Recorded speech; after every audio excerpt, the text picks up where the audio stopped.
ক্ষমতা আর মন্ত্রী হওয়ার জন্য রাজনীতি করি না, বলছেন মঈন খান।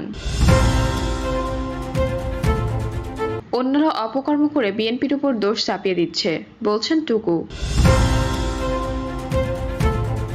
জানাবো ঈদের পর দেশে ফিরতে পারেন খালেদা জিয়া।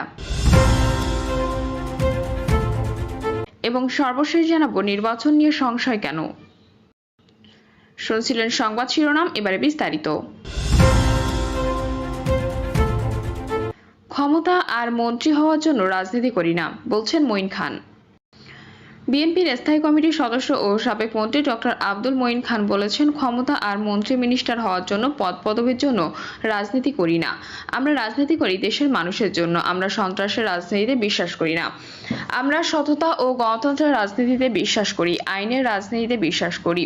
মঈন খান বলেন, কেউ যদি মনে করে রাজনীতিকে পুঁজি করে তারা ধন দৌলত ও সম্পদ আহরণ করবেন, যেটা আওয়ামী লীগ সরকার করেছিল, তাহলে তাদের পরিণতিও আওয়ামী লীগের মতো হবে।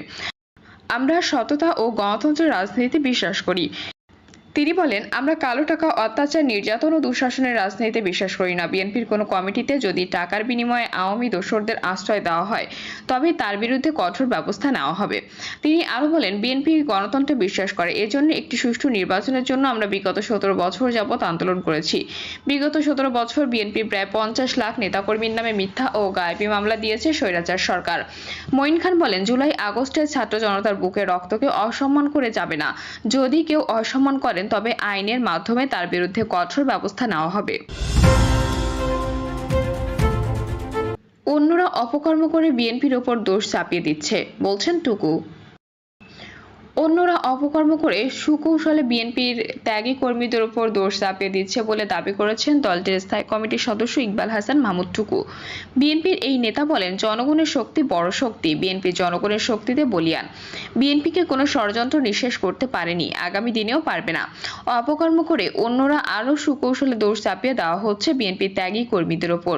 টুকু আরো বলেন, ৭১-এর ৯ মাস যুদ্ধ করে যারা দেশকে হানাদার মুক্ত করে স্বাধীনতা এনেছিলেন, তারাই প্রকৃত মুক্তিযোদ্ধা। ৭১-এর মুক্তিযুদ্ধে অংশগ্রহণ না করেও অনেকে ভুয়া মুক্তিযুদ্ধ সেজেছিল। ২৪শে জুলাই আগস্ট গণঅভ্যুত্থানের পর তেমনি অনেক ভুয়া জুলাই আগস্ট বিপ্লবধারী দেখা যাচ্ছে। তাদের মুখোশ উন্মোচন করে দিতে হবে। ১৭ বছরের আন্দোলনের জন আকাঙ্ক্ষা নির্বাচনের মাধ্যমে গণতন্ত্র ফিরিয়ে আনতে হবে।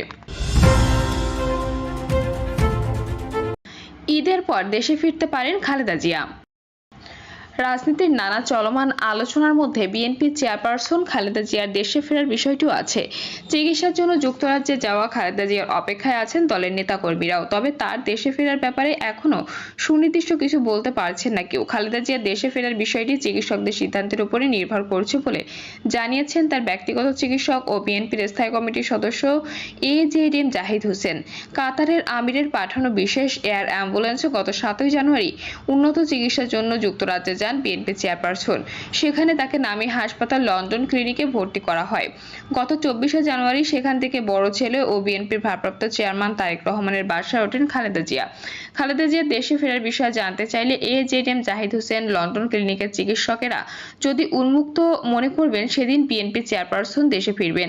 খালেদা জিয়ার বর্তমান শারীরিক অবস্থা প্রসঙ্গে এই চিকিৎসক বলেন, খালেদা জিয়া আগের চেয়ে ভালো আছেন। ঘরের ভেতরে তিনি নিজে নিজে হাঁটাচলা করছেন, নিজ হাতে খাবারও খাচ্ছেন। পরিবারের সদস্যদের সঙ্গে খালেদা জিয়ার দিন আনন্দে কাটছে বলে জানান জাহিদ হোসেন। দলীয় সূত্র বলছে, খালেদা জিয়া নিজে দেশে ফেরার ইচ্ছার কথা জানিয়েছেন, তবে বিষয়টি নির্ভর করছে তার চিকিৎসকদের উপর। এই অবস্থায় আসন্ন ঈদ উল ফিতরের আগে কোনো মতেই তার দেশে ফেরার সম্ভাবনা নেই। ঈদের পরে ঠিক কখন তিনি ফিরতে পারবেন সে সিদ্ধান্ত চিকিৎসকেরাই নেবেন। চিকিৎসকদের সিদ্ধান্তের ভিত্তিতেই খালেদা জিয়া কবে দেশে ফিরছেন তা স্থির হবে। নির্বাচন নিয়ে সংশয় কেন? আগামী জাতীয় সংসদ নির্বাচন অনুষ্ঠানের বিষয়ে সংশয় যেন কাটছেই না। বিশেষ করে নির্বাচনের সময় নিয়ে দেশের সবচেয়ে বড় ক্রিয়াশীল রাজনৈতিক দল বিএনপির বড় ধরনের সংশয়ের মধ্যে আছে। বিভিন্ন সময় এই ব্যাপারে তাদের বক্তব্য বিবৃতিতে যে আভাস পাওয়া যায় তাকে অবিশ্বাস্য বলা যেতে পারে। অথচ অন্তর্বর্তী সরকারের পক্ষ থেকে প্রধান উপদেষ্টা ডক্টর মোহাম্মদ ইউনূস বলে আসছেন যে এই বছরের ডিসেম্বর থেকে আগামী বছরের মার্চের মধ্যে নির্বাচন আয়োজন করা সম্ভব হবে। প্রধান উপদেষ্টার সেই কথার উপরও যে বিএনপি ভরসা করতে পারছে না তা তাদের প্রতিক্রিয়া স্পষ্ট।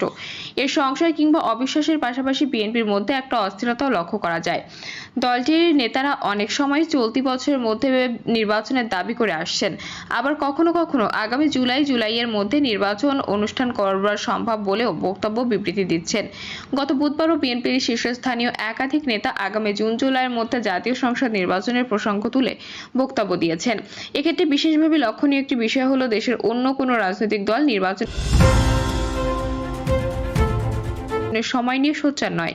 এমনকি গত বছরের জুলাই-আগস্টে স্বৈরাচার বিরোধী আন্দোলনে এবং তারপরেও যে রাজনৈতিক দলগুলো বিএনপির সঙ্গে পাশাপাশি থেকে ভূমিকা রেখেছে, সেই দলগুলো নেতাদের মুখেও আজকাল জাতীয় সংসদ নির্বাচনের বিষয়ে তেমন একটা কথাবার্তা শোনা যাচ্ছে না।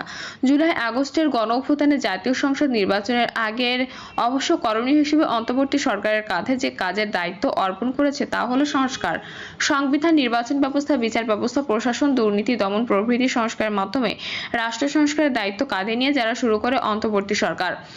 এরপর প্রশ্ন ওঠে, এসব সংস্কারের জন্য প্রয়োজনীয় সময় এবং নির্বাচনের সময় নিয়ে।